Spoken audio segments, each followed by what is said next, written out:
é tudo uma letra só, é um C maiúsculo, um C minúsculo, mas calma, fica aqui agora para diferenciar um pouco capacidade térmica, calor específico com suquita.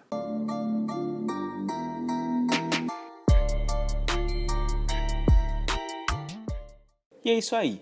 Antes de diferenciar logo os dois, dizer de cara o que um representa e o que o outro é, bora entender uma diferença sobre uma coisinha aqui mais refinada. Ó.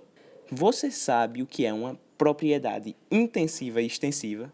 Veja só, uma propriedade intensiva é aquela que não depende da sua quantidade, ou seja, da quantidade que você está analisando, ou seja, temperatura. Se eu digo que essa caneta e essa tampinha estão com a mesma temperatura, não depende da quantidade de massa dela, ok?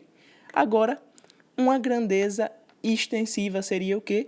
Uma grandeza que depende dessa quantidade de matéria, ok? Então, depende da quantidade. Exemplo de uma grandeza extensiva, a própria massa e, por exemplo, o peso de um corpo depende de sua massa, ok? Por que a gente quer diferenciar isso? Certamente um desses dois caras que a gente está comentando vai ser uma propriedade intensiva da matéria e o outro extensiva. E aí, dê seu palpite, qual é qual? Calor específico é intensivo ou extensivo? Bora ver. E bora começar pela capacidade térmica. O que é capacidade térmica? É a capacidade que um corpo tem de variar sua temperatura ao receber calor. Ou seja, ela é representada por um C maiúsculo e é dada por Q, que é a quantidade de calor trocado, sobre o ΔT. Ou seja, qual é a unidade aqui? Geralmente é caloria por grau Celsius. Ou seja, ele vai me dizer aqui, para eu variar 1 grau Celsius da temperatura de um corpo, quanto de calor eu devo fornecer. Então, é essa interpretação que a gente tem. É o quanto de calor eu tenho que fornecer a um objeto para variar 1 grau Celsius da sua temperatura. E aí, isso é uma propriedade extensiva ou intensiva? Isso depende ou não depende da massa do corpo? É meio lógico, veja só. Para a gente pegar esse corpinho aqui, ó, de 9 graus Celsius, digamos, os dois estão em 9 graus Celsius, e eu quero jogar eles para 11 graus Celsius, os dois, 11 graus Celsius. Ou seja, eu elevei quanto de temperatura? 2 graus Celsius, 2 graus Celsius. Para eu variar esses 2 graus Celsius nesses dois montes aqui, nesses dois pedaços de matéria, em qual deles eu vou precisar dar mais energia? Esse pouquinho aqui ou esse muitão aqui?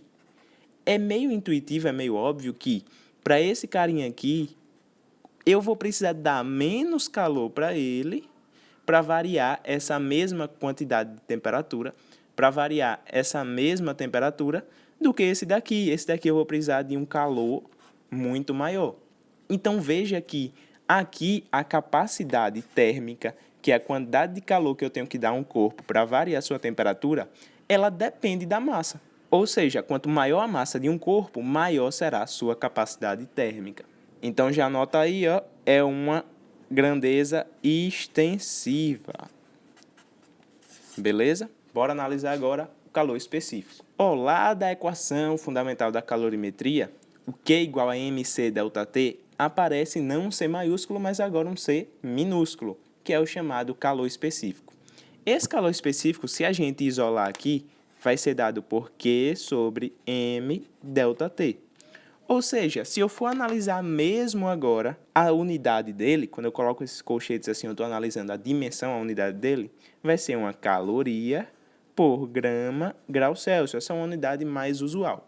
Ou seja, é a quantidade de calor, a quantidade de calor, de calorias, que 1 grama de um corpo deve receber para variar 1 grau Celsius. Ou seja, eu estou analisando agora a mesma fração de massa para variar a mesma quantidade de temperatura. Então, não importa se eu estou analisando um monte aqui em uma porçãozinha de uma amostra. Eu estou analisando sempre o mesmo grãozinho para variar o mesmo tanto de temperatura. Então, isso daqui é uma propriedade intensiva. A gente já pode adiantar isso. E é fácil ver. A gente não analisa agora o calor específico de um bloco, de um material. A gente não analisa agora o calor específico de um bloco, de um corpo. A gente analisa o calor específico de um material. E veja só, ele é tabelado. Eu tenho um calor específico da água e eu tenho um calor específico da areia. Ok, mas isso significa o quê? Veja só. O calor específico não é, está lá em caloria por grama grau Celsius. É o quanto de calor eu devo receber para variar 1 grau Celsius de 1 grama lá de uma amostra. O que é que vai variar a temperatura mais aqui nesse caso? A água ou a areia? Quem é que varia a temperatura com mais facilidade? Ó, eu estou aqui com o sol lá na praia, mandando uma certa quantidade de calor Q para a gente aqui. Quando você está na praia de manhã, você consegue pisar com mais facilidade na areia ou na água? A areia sempre está mais quente, porque a areia tem um calor específico de 0,2 calorias por grama grau Celsius. Ou seja, de todo o calor que chega, ela só precisa de 0,2 caloria para variar 1 grau Celsius de 1 grama de areia. Já a água precisa de 1 caloria inteira para variar a mesmo grau Celsius em 1 grama de água. Ou seja, a água requer bem mais energia para variar uma certa temperatura. Então, quem tem maior calor específico tem uma variação menos brusca aí da temperatura. E isso aqui é muito importante para a vida na Terra, ok? Bom, mas será que existe uma relação entre o C maiúsculo e o C minúsculo, entre a capacidade térmica e o calor específico? Bora analisar aqui matematicamente. Partindo aqui, Q igual a MC ΔT. Se eu pegar esse ΔT e jogar para aqui para baixo, vê só, quem é esse cara aqui que a gente acabou de ver? Exatamente, é o Czão, é a capacidade térmica, que vai ser igual a massa vezes o calor específico. Então, é essa a relação que a gente tem. A capacidade térmica é igual a massa da amostra vezes o calor específico. Lembra que aqui embaixo na descrição já tem um PDFzinho com um resumo mostrando essa relação, mas antes, bora fazer aqui uma questãozinha para ver se a gente entendeu mesmo. Uma garrafa térmica contém água a 60 graus Celsius. O conjunto garrafa térmica mais água possui capacidade térmica igual a 80 calorias por grau Celsius.